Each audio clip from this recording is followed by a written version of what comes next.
semua jemaat Tuhan, kita mau tepuk tangan yuk.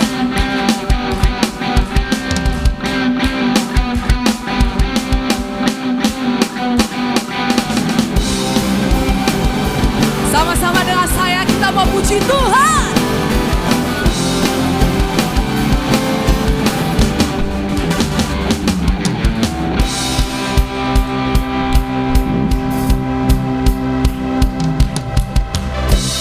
Ku naikkan syukur buat segala perbuatanmu dan kasih-Mu di dalam hidupku. Tiada terukur betapa besar kasih-Mu. Sungguh ku kagum akan Engkau. Yes, Yesus, Kaulah segalanya, melebihi semua yang ada padaku. Yesus, Kaulah segalanya, seutuhnya ku berikan hatiku untukmu. Ku naikkan syukur buat segala perbuatanmu dan kasih-Mu di dalam hidupku. Tiada terukur betapa besar kasih-Mu. Sungguh ku kagum akan Engkau. MDC yo! Yesus, Kaulah segalanya, melebihi semua yang ada padaku. Oh Yesus, Kaulah segalanya, ku berikan hatiku untukmu. Mari semua memuji Tuhan.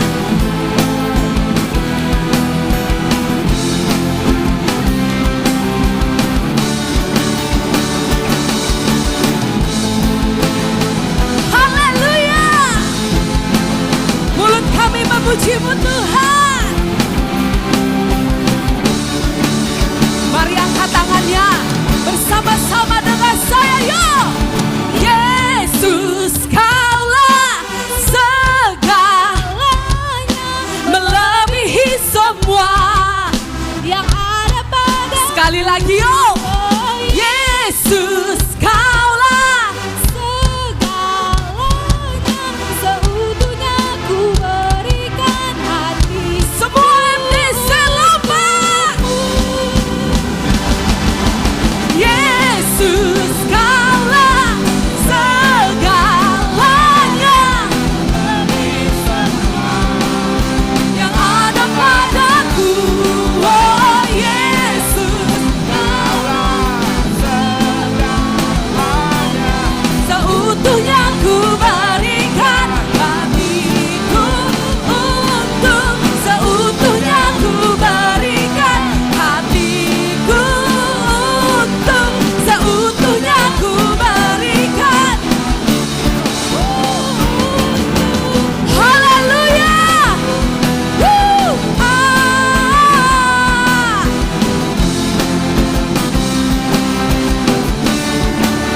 Haleluya. Wow. Masih siap memuji Tuhan. Ya. Haleluya. Terima kasih Tuhan. Kami mau memuji-Mu, kami mau menyembah-Mu.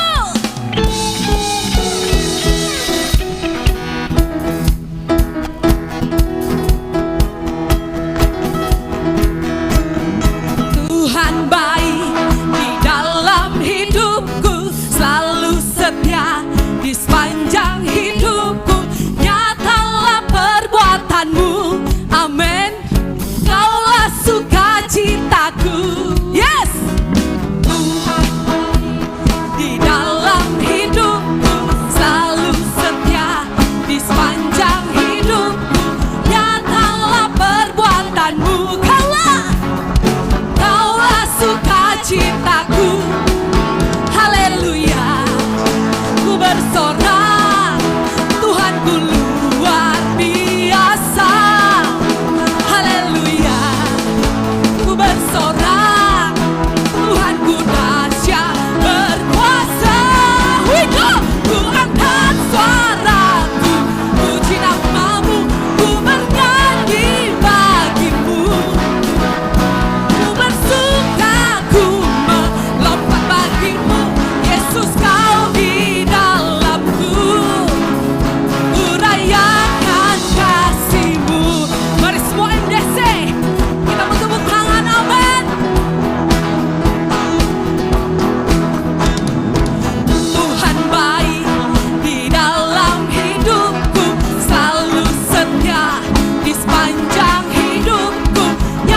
Terima kasih Tuhan Yesus, kami bersyukur di pagi hari yang ini Tuhan. Tuhan berikan kami kesehatan, kekuatan, kami boleh beribadah kepada Tuhan, bahkan boleh mendengarkan sabda firman-Mu Tuhan. Kami senantiasa rindu, haus dan lapar akan kebenaran firman Tuhan, kebenaran yang akan mengubahkan kehidupan kami untuk meraih, menggapai apa yang menjadi rencana Tuhan dalam hidup kami. Karena kami percaya setiap kami diciptakan dengan satu tujuan, yakni untuk memuliakan Engkau ya Tuhan. Biar kami belajar pada hari ini untuk semakin membawa kami hidup melekat kepada Tuhan, hidup kepada tujuan yang Tuhan maksudkan bagi setiap kami. Terima kasih Tuhan Yesus. Berkati hamba-Mu, berkati seluruh jemaat-Mu yang mendengar. Di dalam nama Tuhan Yesus kami mengucap syukur dan berdoa. Haleluya. Amin. Shalom Bapak Ibu Saudara-saudari. Puji nama Tuhan. Tema kita masih sama di bulan ini adalah essential question atau pertanyaan-pertanyaan yang hakiki. Dan di minggu yang kedua pertanyaannya adalah, maukah engkau sembuh? Do you want to be healed? Nah, Bapak Ibu Saudara-saudari, sejarah mencatat Tsar Nicholas II, kaisar Rusia pada waktu itu, pada tahun 1903,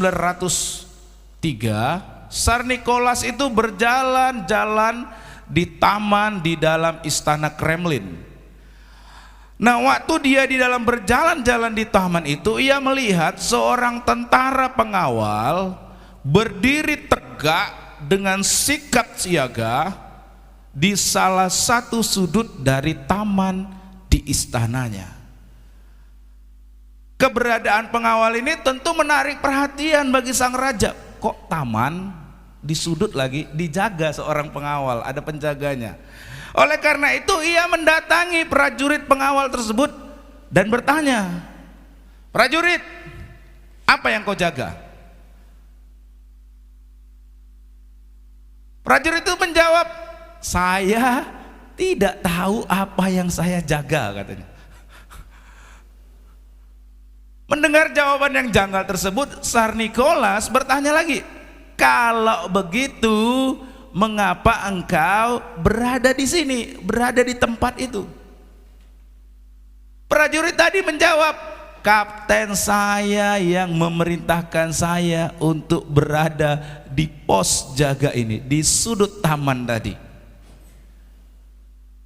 Karena itu penasaran nih sang raja. Raja memanggil kapten pengawal istana Kremlin tadi itu, dipanggil sama rajanya. Ketika ditanya alasannya mengapa ia memerintahkan seorang pengawal untuk menjaga sudut taman yang terpencil itu, sang kapten juga menjawab, "Peraturan yang tertulis mengatakan bahwa setiap hari seorang penjaga harus ditugaskan untuk berjaga di tempat tersebut." Pengawalnya, penjaga tadi tidak tahu kenapa ia disuruh berjaga-jaga di situ. Kenapa ia berjaga di situ? Karena disuruh kapten. Kaptennya ditanya, "Kenapa taruh orang kok suruh jaga di situ?" Peraturan.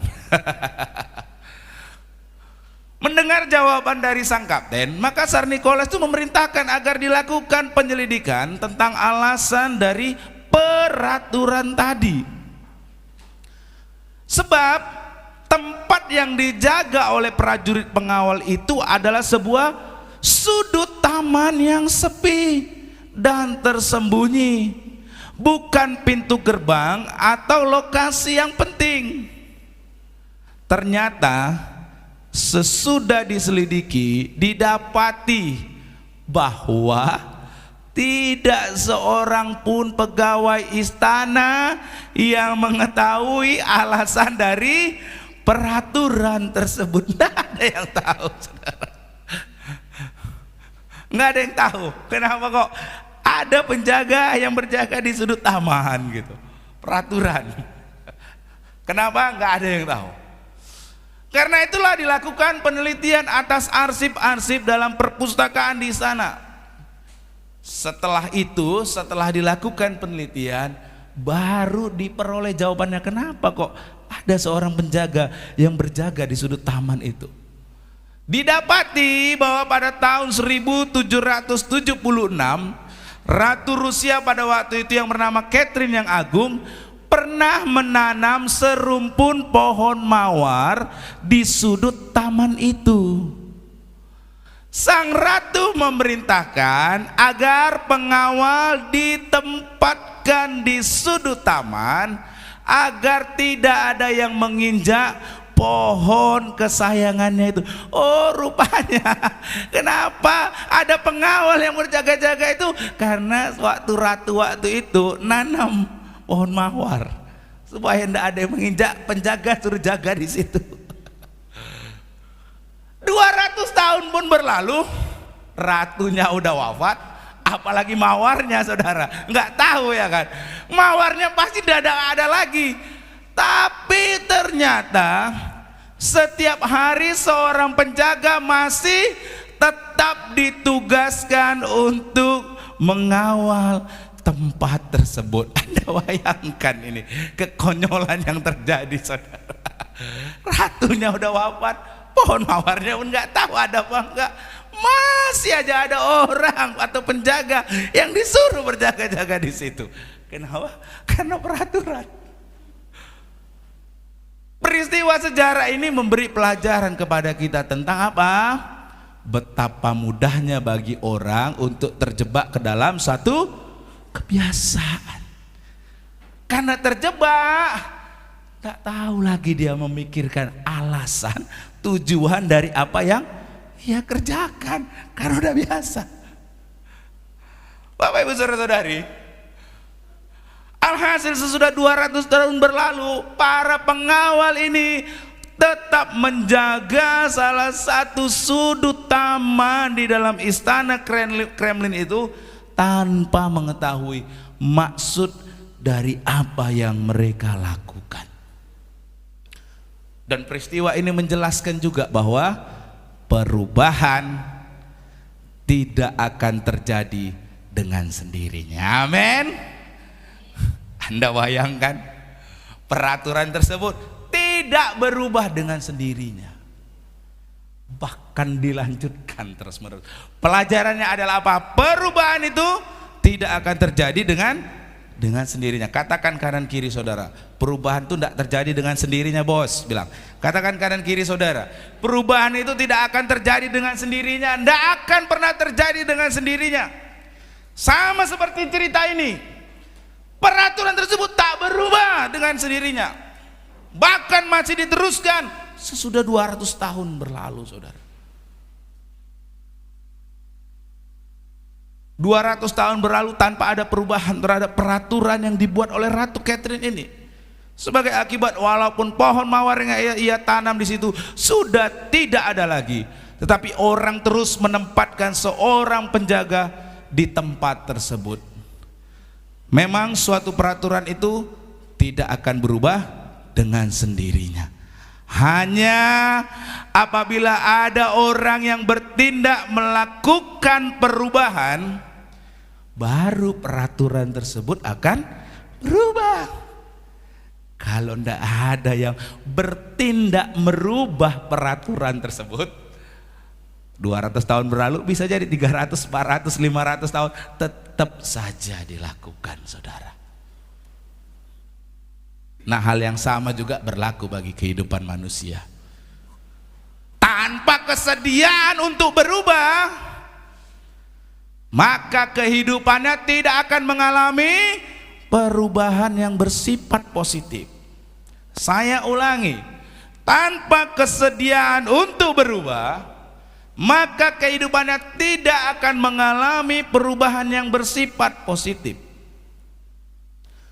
Walaupun 200 tahun yang lampau, Tuhan Yesus telah datang ke dunia, antara lain untuk apa? Mengubah hidup umat manusia dari kesia-siaan menjadi kehidupan yang penuh dengan makna. Namun perubahan tersebut tidak terjadi dengan sendirinya. Amin. Bapak Ibu saudara-saudari, Amin Bapak Ibu saudara-saudari. Tidak ada perubahan itu terjadi dengan sendirinya Bapak Ibu. Apalagi kalau dalam kehidupan kita. Hanya apabila kita bersedia untuk berubah, dan oleh karena itu dengan sikap terbuka kita menyambut anugerah yang Tuhan ulurkan kepada kita, baru kita mengalami perubahan dalam hidup ini. Mau Yesus mati di kayu salib, mau Yesus datang ke dunia ini, kalau enggak dari diri kita sendiri, ya sia-sia kedatangan Tuhan Yesus. Amin. Ya sia-sia kematian Tuhan Yesus kalau enggak dari diri kita sendiri ada kesediaan untuk berubah. Apabila kita ingin juga mengalami janji Tuhan, masa depan yang lebih indah daripada apa yang sudah kita lewati selama ini, yaitu janji bahwa the best is yet to come, maka kesediaan untuk berubah merupakan syarat yang tidak dapat diabaikan. Kalau saudara ingin mengalami janji-janji Tuhan, kalau saudara ingin mengalami kebaikan-kebaikan Tuhan, kesediaan untuk berubah adalah syarat yang tidak boleh diabaikan. Amin. Mau mengalami janji Tuhan? Mau mengalami kebaikan Tuhan? Pertanyaan saya, bersedia untuk berubah? Kalau saudara tidak bersedia untuk berubah, maka kebaikan Tuhan, janji Tuhan itu saudara tidak akan alami. Karena itu syaratnya, syarat yang sangat penting saudara, Bapak Ibu, saudara-saudari. Apabila kita ingin meninggalkan kondisi kehidupan kita saat ini dan ingin mengalami kondisi kehidupan yang lebih baik, maka sikap bersedia untuk berubah tidaklah dapat ditawar-tawar. Jangan hidupmu mau lebih baik, jangan mau keadaanmu lebih baik, tapi engkau tidak bersedia untuk berubah. Perubahan tidak terjadi dengan sendirinya. Amin. Amin Bapak Ibu saudara-saudari. Jadi kalau saudara hari-hari ini hidupnya begini terus, keadaannya begini terus, tanya diri saudara. Tanya kepada diri saudara, apakah saya sudah berubah? Prinsip yang penting ini antara lain dapat kita lihat dalam peristiwa penyembuhan yang Tuhan Yesus lakukan atas seorang yang menderita kelumpuhan selama 38 tahun di kolam Bethesda. Peristiwa tersebut dicatat dalam Yohanes pasalnya yang kelima, ayatnya yang pertama sampai dengan ayatnya yang ke-9. Kita akan membaca firman Tuhan ini dalam Yohanes pasal yang kelima, ayatnya yang pertama sampai dengan ayat yang ke-9. Maukah engkau sembuh? Sesudah itu ada hari raya orang Yahudi dan Yesus berangkat ke Yerusalem. Ayat yang kedua, di Yerusalem dekat pintu gerbang domba ada sebuah kolam yang dalam bahasa Ibrani disebut Bethesda dan ada 5 serambinya. Dan di serambi-serambi itu, di dekat kolam Bethesda itu berbaring sejumlah besar orang sakit, orang-orang buta, orang-orang timpang, dan orang-orang yang lumpuh. Kolam Bethesda ada serambinya, ada banyak orang yang berbagai macam sakit itu ada di situ. Kenapa mereka ada di situ? Di ayat selanjutnya mereka menantikan apa? Goncangan air kolam itu.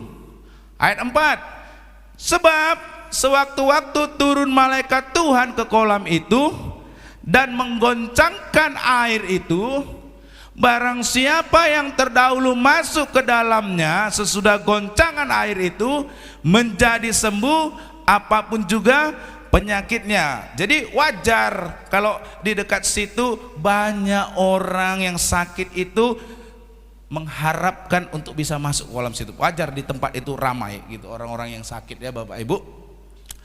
Nah di situ, di lokasi itu ada seorang yang sudah 38 tahun lamanya sakit. Ada seorang yang sudah berapa? 38 tahun. Saya belum sampai umur segitu saudara. Bayangkan ini penyakitnya ini 38 tahun. Di situ saudara sakit. Ini waktu yang sangat lama saudara. Ya. Ketika Yesus melihat orang itu berbaring di situ, dan karena ia tahu melihat ini yang 38 tahun ini, dan karena ia tahu bahwa ia telah lama dalam keadaan itu, dalam keadaan sakit itu selama 38 tahun, Tuhan Yesus tahu. Berkatalah Tuhan Yesus kepada orang yang sakit 38 tahun tersebut. Dia berkata, maukah engkau sembuh? Ayat 7, jawab orang sakit itu kepadanya, Tuhan, tidak ada orang yang menurunkan aku ke dalam kolam itu apabila airnya mulai goncang. Dan sementara aku menuju ke kolam itu, orang lain sudah turun mendahului aku. Ayat 8, kata Yesus kepadanya, bangunlah, angkatlah tilammu dan berjalanlah. Dan pada saat itu juga sembuhlah orang itu, lalu ia mengangkat tilamnya dan berjalan. Tetapi hari itu hari Sabat. Bapak Ibu saudara-saudari, pertanyaan yang Yesus ajukan kepada orang yang sakit selama 38 tahun ini agak ganjil saudara. Pertanyaan, maukah engkau sembuh? Agak ganjil. Kalau saat di rumah sakit dan saudara ada banyak melihat pasien yang antri untuk berobat, lalu Anda bertanya kepada pasien tersebut, maukah Anda sembuh? Kira-kira pertanyaan itu terasa ganjil tidak? Ya, kalau gitu, kalau saya tidak mau sembuh, untuk apa berada di rumah sakit? Kan gitu saudara, betul? Jelaslah. Kalau orang mau ke rumah sakit ya karena dia ingin sembuh. Sama seperti orang yang sudah sakit selama 30 tahun ini. Pertanyaan Yesus itu terasa ganjil. Maukah engkau sembuh? Memang pertanyaan yang Yesus ajukan ini sekilas terdengar tidak masuk di akal. Kenapa? Bila orang tersebut tidak mau mengalami kesembuhan, lalu untuk apa ia ada bersama dengan orang yang banyak itu yang mengharapkan kesembuhan di kolam Bethesda? Jadi kalau demikian, untuk apa Yesus bertanya kepada orang yang sakit ini? Apa maksudnya Yesus bertanya kepada orang yang sakit ini, maukah engkau sembuh? Pertanyaan yang Yesus ajukan tersebut adalah berkaitan dengan syarat untuk mengalami masa depan yang lebih baik.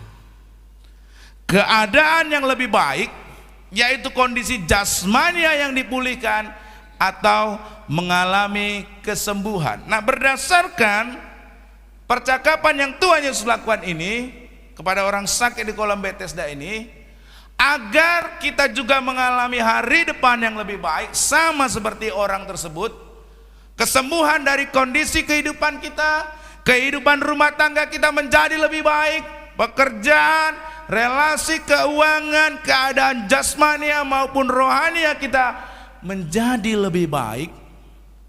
Setidaknya kita memerlukan 3 hal.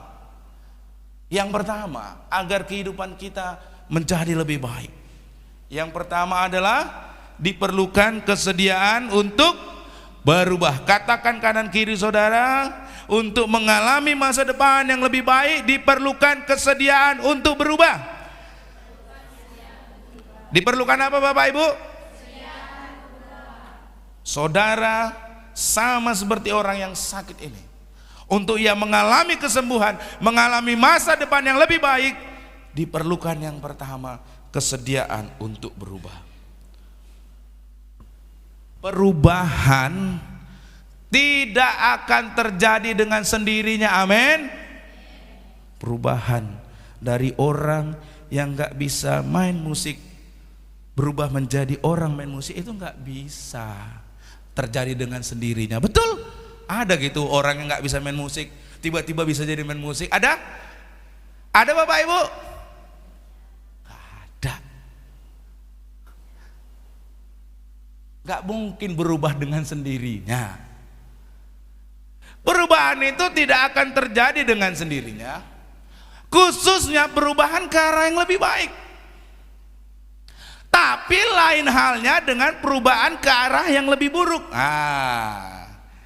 Kalau ke arah yang lebih baik itu tidak terjadi dengan sendirinya, tetapi perubahan ke arah yang lebih buruk itu dapat terjadi dengan sendirinya. Tanpa upaya apapun, kondisi tersebut akan bergulir dengan sendirinya.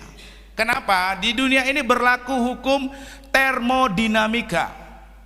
Termodinamika kedua, hukum entropi atau kemerosotan.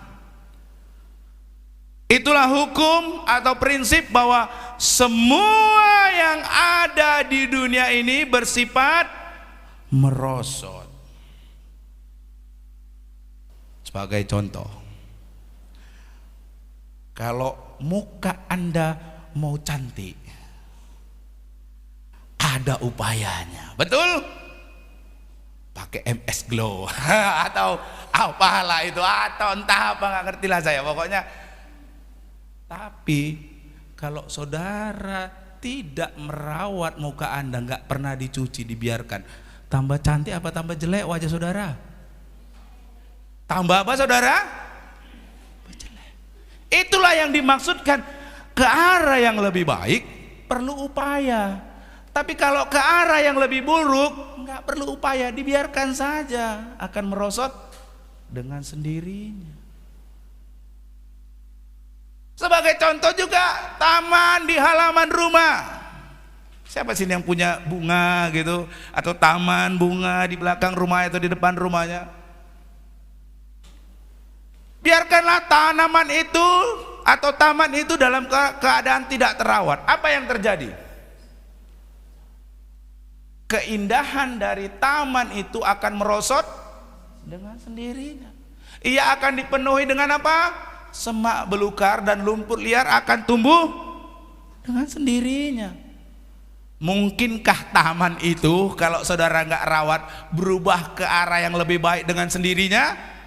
Mungkin? Mungkinkah rumput-rumput liar dan semak belukar itu berubah menjadi pohon bunga yang tertata secara rapi dengan sendirinya? Nggak mungkin. Itu sebabnya ke arah yang lebih baik diperlukan upaya. Tetapi ke arah yang lebih buruk biarkan bergulir dengan sendirinya, akan menjadi lebih buruk. Itulah hukum termodinamika, hukum entropi, hukum yang tak terbantahkan tentang kemerosotan. Kalau kemerosotan itu akan terjadi dengan sendirinya, sedangkan untuk menjadi lebih baik itu perlu apa? Perlu apa? Perlu upaya. Perlu upaya. Hal ini juga berlaku. Kalau ingin relasi kita lebih baik, diperlukan upaya. Kalau kesehatan fisik kita ingin lebih baik, diperlukan upaya. Betul? Kalau kita pengetahuannya lebih baik, diperlukan upaya. Kalau kebugaran rohani kita ingin lebih baik, diperlukan upaya. semua aspek kehidupan kita kalau ingin berubah ke arah yang lebih baik diperlukan upaya. Amin. Tidak akan terjadi dengan sendirinya Bapak Ibu. Amin. Memang nasibku lagi nih. Tapi aku punya impian, ingin menjadi seperti ini. Diperlukan upaya, bos. Diperlukan apa? Upaya. Itu tidak akan terjadi dengan sendirinya. Tidak akan pernah terjadi dengan sendirinya. Relasi itu tidak akan pulih dengan sendirinya. Pengetahuan tidak akan bertambah dengan sendirinya. Begitu juga kesehatan keuangan tidak akan terbangun dengan sendirinya. Sama, kebugaran rohani Anda, kerohanian Anda itu tidak akan bertumbuh dengan sendirinya. Semuanya itu memerlukan kesediaan di dalam diri kita untuk berubah. Masalahnya, apabila orang sudah hidup dalam kemapanan, dalam kenyamanan, ia akan cenderung merasa enggan untuk berubah. Yang menjadi penghalang orang untuk berubah itu kemapanan atau zona nyaman. Sebagai contoh, saya ini berulang kali contohkan ini saudara. Coba saya meminta saudara untuk melipat tangan saudara ke depan. Coba lipat tangan saudara. Kalau lipat tangan gimana? Gini loh saudara. Coba saudara lipatkan tangan saudara. Dah. Siapa yang tangan kirinya di depan? Kalau lipat tangan kirinya di depan ada? Ada. Siapa yang di sini tangan kiri di depan? Oke. Coba sekarang posisi lipat tangan saudara dirubah. Kalau yang sebelumnya tangan kiri di depan, sekarang tangan kanan di depan. Nyaman tidak? Tidak nyaman. Itulah contohnya hal kecil saja saudara. Kalau orang yang sudah biasa melipat tangan di depan gini, dia gini. Untuk berubah itu kayak saya, tuh, saya jadi nggak nyaman. Kenapa? Karena selama ini saya sudah mapan kalau lipat tangan. Kalau disuruh rubah, jadi saya itu bingung. Nah inilah contoh saudara. Kalau orang itu ingin berubah, itu sulit untuk berubah karena sudah nyaman dengan kondisinya, dengan keadaannya, dengan pola pikirnya, dengan perbuatannya. Nyaman.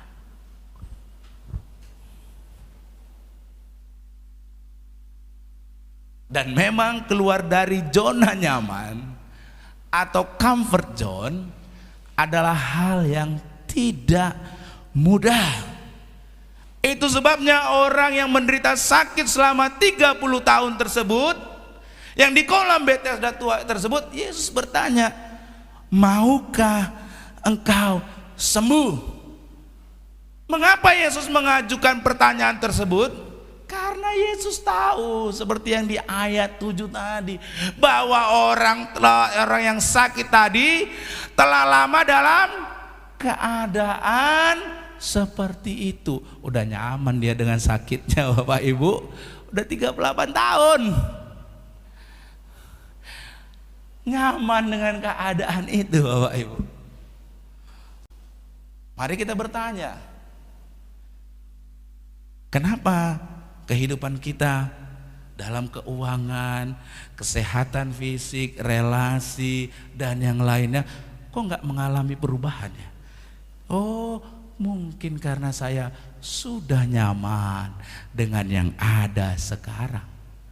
Betul Bapak Ibu? Betul Bapak Ibu? Karena nyaman. Untuk berubah itu sesuatu yang sukar. Dan hal ini sering terjadi dalam kehidupan kita sehari-hari. Orang itu mengalami kelumpuhan dalam kehidupan rumah tangganya, atau kehidupan ekonominya, atau kehidupan rohaninya. Namun terlanjur merasa terbiasa dengan keadaannya tersebut. Akibatnya ia tidak merasa perlu mengalami perubahan ataupun mengalami masa depan yang lebih baik. Tahun pertama hidupnya mengalami kesukaran. Tahun kedua hidupnya mengalami kesukaran hal yang sama secara ekonomi. Tahun ketiga mengalami kesukaran ekonomi. Tahun keempat, tahun kelima, tahun keenam, tahun ketujuh, tahun kedelapan tetap mengalami hal yang sama.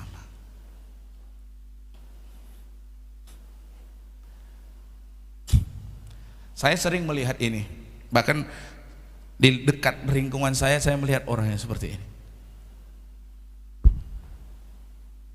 Kehidupan ekonominya itu begitu terus lumpuh terus.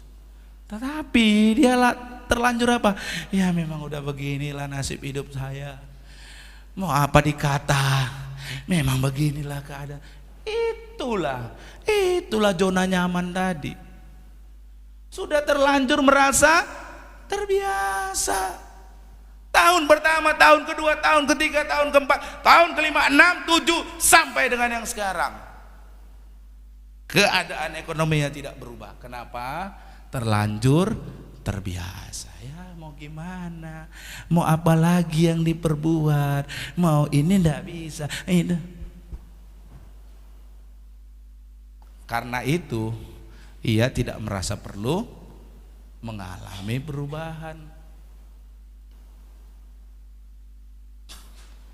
Itu sebabnya sebelum melakukan hal yang lain, Yesus itu terlebih dahulu bertanya kepadanya, maukah engkau sembuh? Jangan-jangan ini karena udah kelamaan 38 tahun di situ, nggak niat mau sembuh, udah nyaman di situ aja berbaring di dekat kolam Bethesda. Itu sebabnya Tuhan Yesus tanya, mau sembuh, mau mengalami perubahan, mau mengalami ke arah yang lebih baik.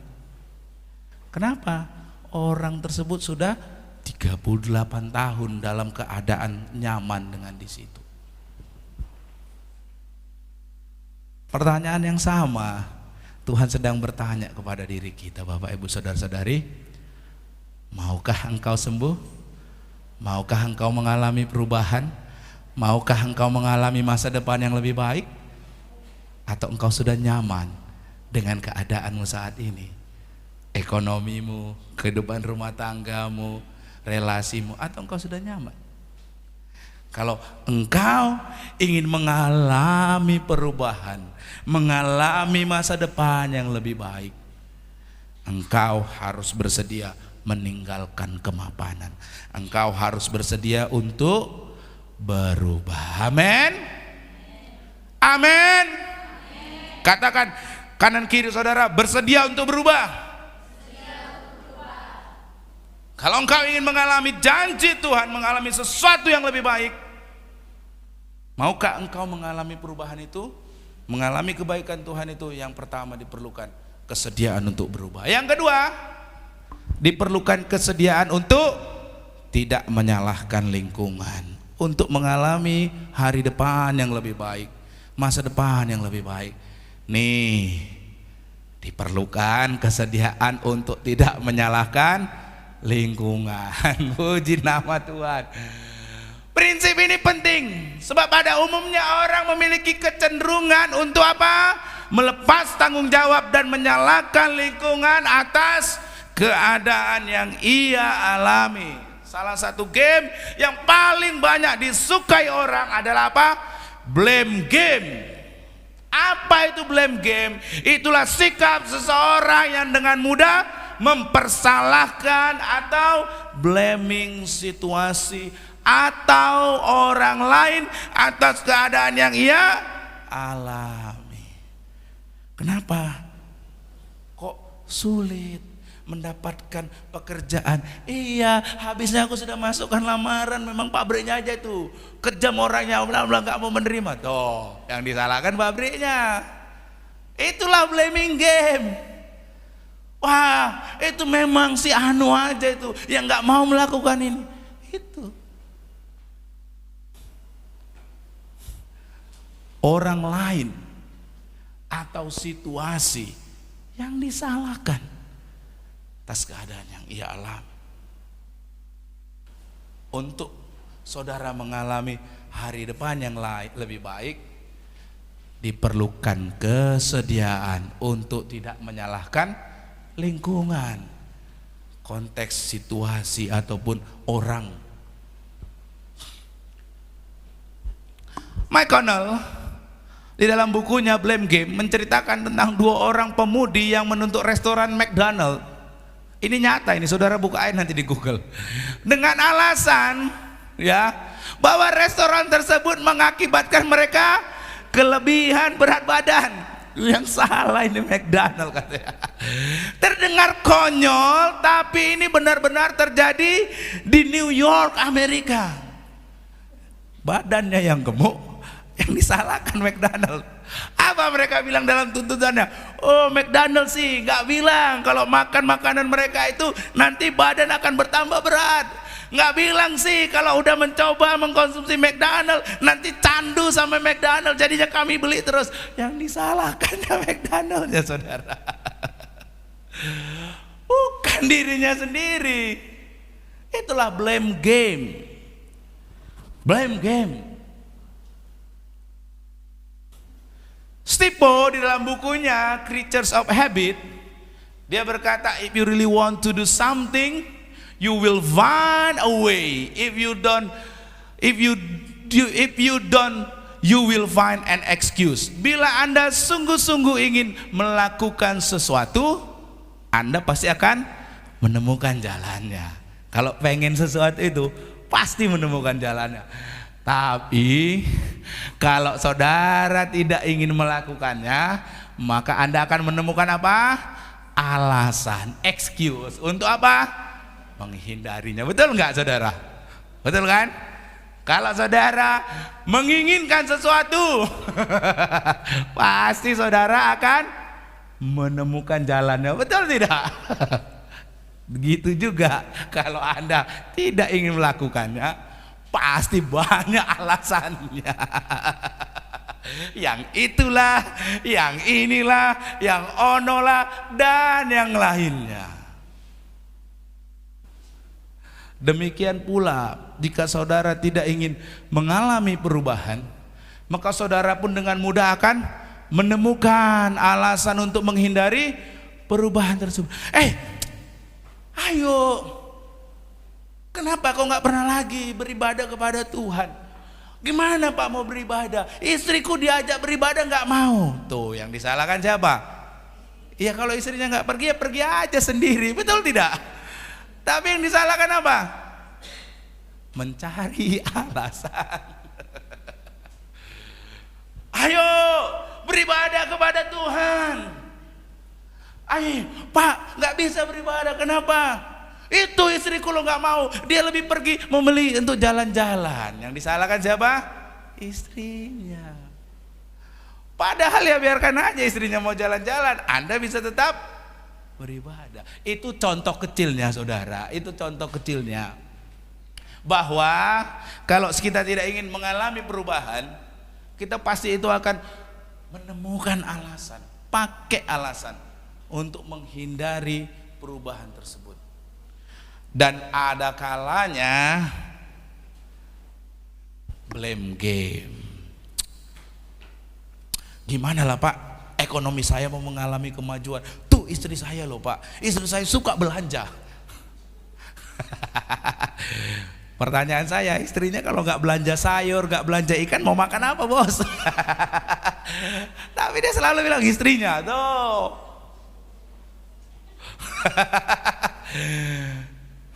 Jangan. Tapi kalau suaminya mau beli celana, mau beli sepatu, mau beli ini, ada uang saudara. Jangan tunjuk-tunjuk aja saudara ya, jangan tunjuk-tunjuk aja. Jangan saling menyalahkan ya, enggak ya. Jangan blame game ya. Haleluya. Tapi inilah saudara ya.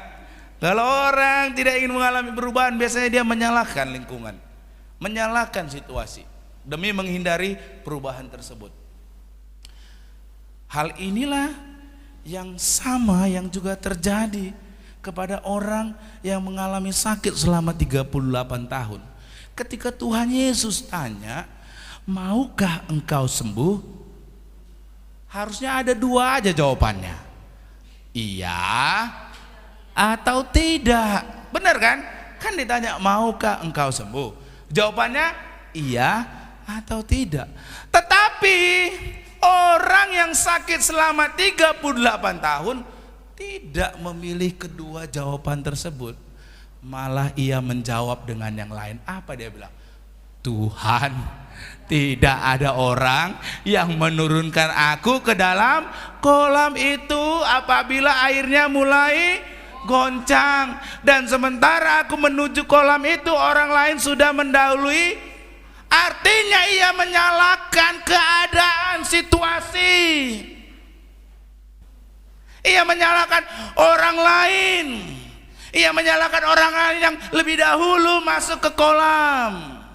Iya, sehingga ya nggak dapat kesempatan masuk kolam itu. Padahal pertanyaan Tuhan, maukah engkau sembuh? Jawabannya ya atau tidak. Tetapi ia blame game. Ia menyalahkan orang lain atas keadaan diri. Tapi Yesus tidak mendukung alasan yang disampaikan orang tersebut. Yesus tidak berkata, oh iya ya, aduh memang kasihan kali kau tuh, memang keterlaluan kali orang-orang itu ya, nggak ada yang mau nolongi kau, makanya keadaanmu gini. Yesus nggak ngomong gitu, saudara. Sering kali kita gitu kan. Ketika keadaannya jadi lebih buruk, kan? Dia bercerita, kita bilang, oh iya ya, kok bisa ya, harusnya. Tapi Yesus nggak gitu, saudara. Apa yang dikatakan oleh Yesus? Kata Yesus kepadanya apa? Bangunlah, angkat tilammu dan berjalanlah. Tuhan Yesus tidak mengiyakan perkataannya yang menyalahkan orang lain tersebut. Tuhan Yesus bilang apa? Bangunlah, angkatlah tilammu dan berjalanlah. Dengan kata lain Yesus berkata, berhentilah mempersalahkan orang lain ataupun lingkunganmu.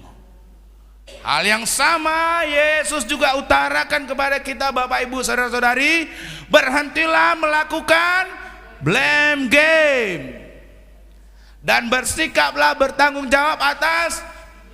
Oh, saya ini ditegur loh sama firman Tuhannya ini.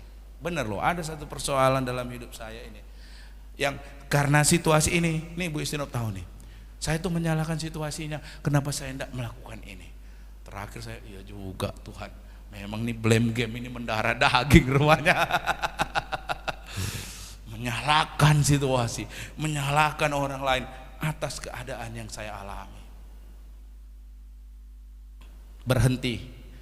Amin Bapak Ibu. Amin. Saudara ingin mengalami kemajuan dalam hidup saudara, baik relasi, keuangan, ekonomi, kesehatan, mengalami kemajuan, mau? Amin.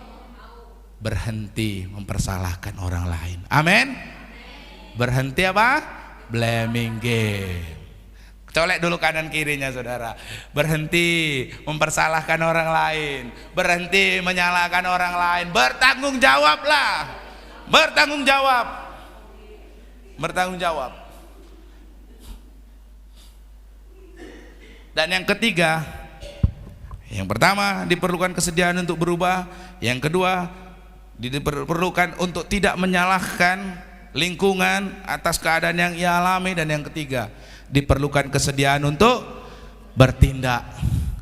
Perubahan kepada masa depan yang lebih baik hanya akan terwujud kalau kita bersedia untuk, katakan bersama dengan saya, bertindak.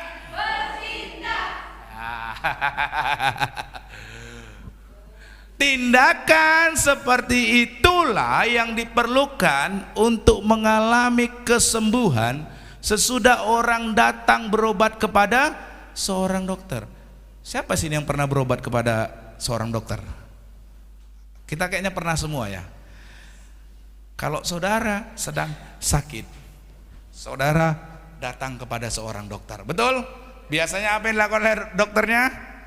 Diperiksa ya, pertama betul, ditanya apa dulu, keluhannya apa, sakit perut, kanker kantong kering, kanker beneran gitu, dan sebagainya, penyakit lah. Lalu biasanya kan dokter akan memeriksa Setelah memeriksa dan tahu keluhannya, biasanya dokter akan menulis apa? Resep. Bu, Pak, minum ini ya. Bu, Pak, nanti anaknya kasih minum ini. Betul? Pertanyaan saya, kalau setelah Anda pergi ke dokter tersebut menulis resep, lalu setelah saudara menerima resep tersebut, saudara baca. Setelah saudara baca, banyak kali obatnya, repot kali, udahlah nggak usah dibeli obatnya. Saudara pergi, kira-kira pertanyaan saya, saudara sembuh nggak penyakitnya atau anaknya? Nggak akan mengalami kesembuhan, betul? Kenapa? Harus bertindak dulu, beli obatnya, kasih minum obatnya, baru akan mengalami kesembuhan. Ya, sama ini saudara. Apapun nasihat yang diberikan oleh sang dokter dan sebanyak apapun obat yang dituliskan pada resep oleh sang dokter, semua itu sama sekali tidak akan berguna kalau si pasien tidak bertindak. Hal yang sama juga dengan firman Tuhan. Firman Tuhan itu baik. Firman Tuhan itu membawa kita kepada kehidupan yang lebih baik. Tapi sebagus apapun kata-kata dalam firman Tuhan itu, kalau kita tidak bertindak sesuai dengan firman Tuhan itu, maka kita tidak akan mengalami apa yang Tuhan janjikan. Amin. Kalau seperti saudara pergi ke dokter, saudara dituliskan obat yang mujarab, tapi saudara tidak bertindak membeli obat tersebut dan meminum obat tersebut, tidak ada gunanya. Haleluya. Haleluya. Sebaik apapun firman Tuhan, sebagus apapun firman Tuhan itu, kalau saudara tidak bertindak mentaati firman Tuhan itu, maka firman Tuhan itu tidak ada gunanya. Amin. Amin Bapak Ibu. Tidak ada gunanya. Haleluya. Inilah yang menarik daripada orang yang sakit selama 38 tahun itu. Tuhan Yesus berkata kepadanya, bangunlah, angkatlah tilammu dan berjalanlah. Kalaupun seandainya ia mengalami kesembuhan, tapi ia tidak mau bertindak mengangkat tilam dan berjalanlah, walaupun dia sudah sembuh, kalau ia tidak taat, ia tidak bertindak, bangun dan berjalanlah, maka ia tetap akan ada di situ. Betul Bapak Ibu? Kalau ia tidak bertindak mentaati apa yang Tuhan Yesus perintahkan dia bertindak, maka sekalipun kalau ia mengalami kesembuhan, ia tetap ada di situ. Tapi apa yang ia selanjutnya lakukan? Dan pada saat itu juga sembuhlah orang itu, lalu ya apa? Ngangkat tilamnya dan dia bertindak Bapak Ibu. Amin. Amin. Bertindak melangkah di atas firman Tuhan. Sebagus apapun resep dokter, kalau tidak kita lakukan, menjadi sia-sia. Sebagus apapun nasihat, hikmat yang Tuhan sampaikan dalam firman-Nya, kalau kita tidak lakukan, menjadi sia-sia. Kalaulah orang lumpuh tadi tidak bertindak, walaupun ia mengalami kesembuhan, ia tetap akan berada di situ. Amin. Amin Bapak Ibu saudara-saudari. Saudara ingin mengalami perubahan? Ingin mengalami masa depan yang lebih baik? Ingin keluarganya, ekonominya, hubungan suami istri dan lain sebagainya mengalami perubahan ke arah yang lebih baik? Ada 3 hal. Apa yang pertama saudara? Bersedia untuk apa? Berubah. Yang kedua, amin. Berarti tidak boleh mempersalahkan orang lain, menyalahkan keadaan, menyalahkan situasi. Stop. Dan yang ketiga apa saudara? Bersedia bertindak. Nah kalau saudara selama ini, Tuhan, kenapa hidup saya seperti ini? Oh, mungkin selama ini saya tidak bersedia untuk berubah. Saya begitu nyaman dengan keadaan diri saya saat ini. Atau selama ini saudara, oh saya terlalu sering mempersalahkan keadaan, mempersalahkan orang lain, mempersalahkan situasi atas keadaan yang saya alami. Mulai hari ini saudara belajar kebenaran firman Tuhan. Saudara dari sebaliknya yang seperti itu, berkata seperti itu, saudara mulai dari sekarang berkata, Tuhan, aku menyadari kehidupanku hari-hari ini tidak mengalami perubahan karena diri saya sendiri yang tidak bersedia untuk berubah. Karena saya yang sudah terlalu nyaman, mapan dengan keadaan diri saya. Dan Tuhan, keadaan saya ini karena saya sering kali juga mempersalahkan situasi, mempersalahkan orang lain atas apa yang saya alami hari-hari ini. Dan hari ini Tuhan, saya mau bertobat, saya mau belajar untuk bertindak dengan melakukan firman-Mu Tuhan. Karena saya percaya ketika saya melangkah, bertindak, melakukan apa yang Tuhan firmankan, maka janji-janji Tuhan pasti akan tergenapi dalam hidup saya. Amin. Amin Bapak Ibu. Amin. 3 hal. Bersedia untuk berubah, tidak mempersalahkan orang lain, dan bertindaklah. Tentu yang dimaksudkan adalah bertindak dengan melakukan atau mentaati firman Tuhan. Mari kita tundukkan kepala, kita bersatu di dalam doa. Terima kasih Tuhan, kami bersyukur hari ini kami belajar tentang bagaimana Tuhan kisah Engkau menyembuhkan orang yang selama 38 tahun sakit dan berbaring di dekat kolam Bethesda. Pertanyaan yang Engkau ajukan, maukah Engkau sembuh? Adalah satu pertanyaan yang untuk mengubahkan kehidupan daripada orang yang sakit ini. Jangan-jangan ia sudah terlalu nyaman karena selama 38 tahun ia ada di situ, sehingga ia tidak ingin lagi mengalami kesembuhan. Engkau mengajukan pertanyaan adalah ingin mengubahkan kehidupannya Tuhan. Dari kisah ini juga kami belajar bahwa semuanya itu dialami dengan kesediaan untuk mau berubah Tuhan. Kami juga belajar bahwa di sana untuk tidak mempersalahkan orang lain. Ampuni kami Tuhan, kalau keadaan hidup kami ini, keadaan keluarga kami, keadaan ekonomi, keadaan dalam kehidupan kami ini, sering kali kami mempersalahkan orang lain, mempersalahkan situasi Tuhan. Hari ini kami mau belajar untuk hidup bertanggung jawab. Untuk hidup bertanggung jawab. Dan di atas semuanya itu, ajar kami Tuhan untuk melangkah, bertindak dengan melakukan apa yang Tuhan firmankan. Kalau kami pergi ke dokter, kami mempercayai sang dokter sehingga melakukan apa yang ia tuliskan dalam resep.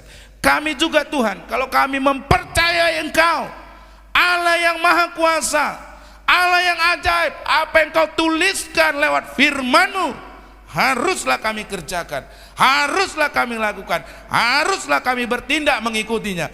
Maka perubahan, maka masa depan yang lebih baik, keadaan yang lebih baik pasti akan kami terima ya Tuhan. Terima kasih Tuhan untuk firman-Mu yang boleh meneguhkan kami, mengingatkan kami ya Tuhan.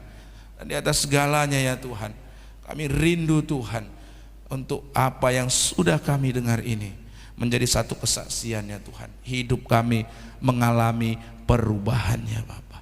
Terima kasih Tuhan, terima kasih. Kami mengucap syukur di dalam nama Tuhan Yesus. Haleluya. Amin.